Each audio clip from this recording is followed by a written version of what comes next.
They're off. Even start between horses. Ocean of Dreams now on the rail. Thunder Buddy.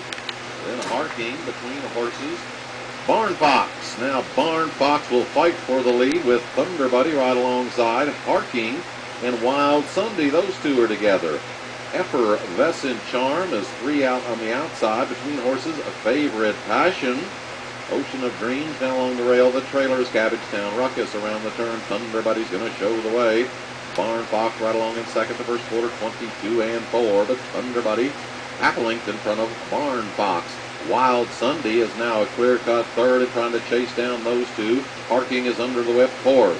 Ocean of Dreams still between horses fifth. Effervescent Charm. They straighten out and head for home. And Thunder Buddy's got the lead. Thunder Buddy now opens up by 2. Wild Sunday moves into second over Barn Fox, back to third.